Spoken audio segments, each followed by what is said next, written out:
चलिए हम लोग जो है बात करते हैं आर्टिफिशियल इंटेलिजेंस क्या है। What is artificial intelligence? It is a combination of engineering and technology.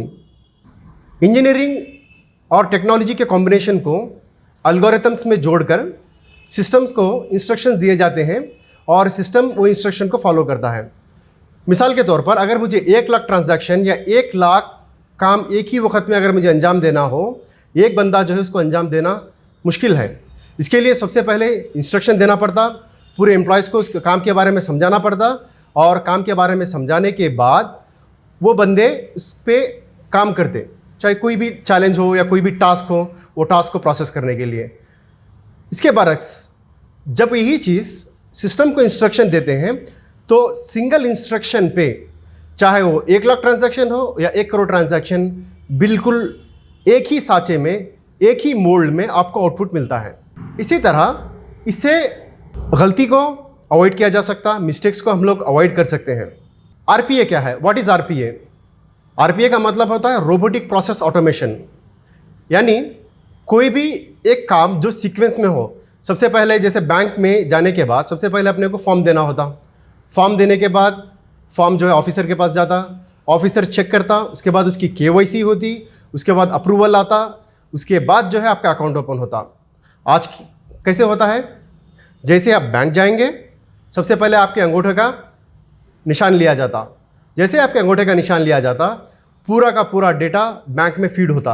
आपका घर का एड्रेस और आपका डेट ऑफ बर्थ, आपका पूरा नाम, वालिद का नाम, जो भी डिटेल्स आधार कार्ड के रिलेटेड है, पूरे जो है सिस्टम में फीड हो जाते हैं।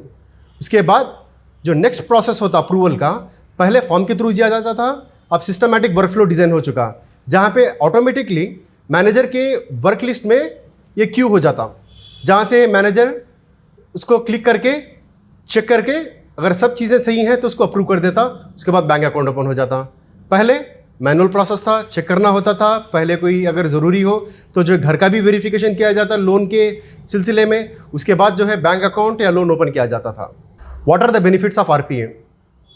दौर हाजिर में रोबोटिक प्रोसेस हो या आर्टिफिशियल इंटेलिजेंस हो, उसके बेनिफिट क्या हैं, उसके फ़ायदे क्या हैं, इसके बारे में हम लोग बात करते हैं। कोई भी एक ट्रांजैक्शन प्रोसेस करना हो तो उसके लिए 1 मिनट का अगर ट्रांजैक्शन प्रोसेस करना हो तो उसको जो है 1 मिनट जो है इसके लिए स्पेंड होता है। अगर 1 लाख ट्रांजैक्शन अगर प्रोसेस करना हो तो उसके लिए जो 1 लाख मिनट जो है ट्रांजैक्शन का टाइम स्पेंड होता है।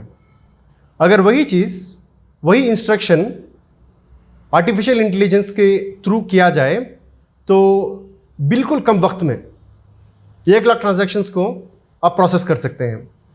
एक एग्जांपल लेते हैं। मेरे पास एक फ़ाइल है जिसमें 1 लाख अकाउंट्स है।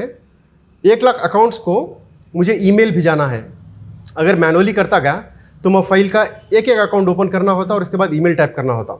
और इसके बरक्स जब हम लोग आर्टिफिशियल इंटेलिजेंस को यूज़ करते हैं और कंप्यूटर को इंस्ट्रक्शन देते हैं कि इनपुट फाइल है, इसमें कॉलम 1 में कस्टमर का नेम है, कॉलम 2 में उसका एड्रेस है, ईमेल एड्रेस, कॉलम 3 में मैटर है, तो जैसे ही आप इंस्ट्रक्शन देंगे चंद लम्हों में ईमेल जो है कस्टमर के पास डिलीवर हो जाता।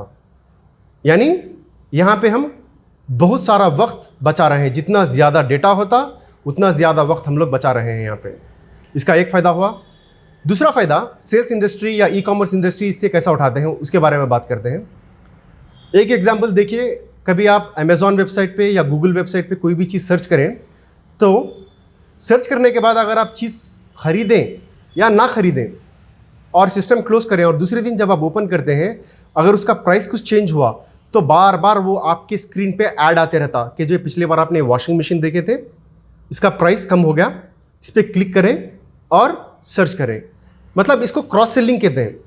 सिस्टम्स को एल्गोरिथम्स ऐसे डिज़ाइन किए गए कि आप 1 साल बाद भी सिस्टम आपको बता सकता है कि आपका प्रेफरेंस क्या है। सिस्टम आपके प्रेफरेंस से बता सकता है कि जो है आप मेल हैं या फीमेल है। प्रेफरेंस सिस्टम के ऐसे दिए गए कि आपकी चॉइस, परचेस चॉइस तक भी सिस्टम आपको बताता है। जैसे अगर आपकी चॉइस है बच्चों के खिलौने खरीदना तो बार बार आपकी स्क्रीन पे जो है बच्चों के खिलौने वाली वेबसाइट ही नज़र आते हैं।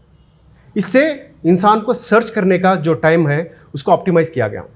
इसी के साथ आपका भाई मुनव्वर हुसैन आपसे इजाज़त चाहता है। उम्मीद है कि जो है आपको ये टॉपिक पसंद आई हो। आप कल्चर टाइम्स को सब्सक्राइब करें, शेयर करें और लाइक करें।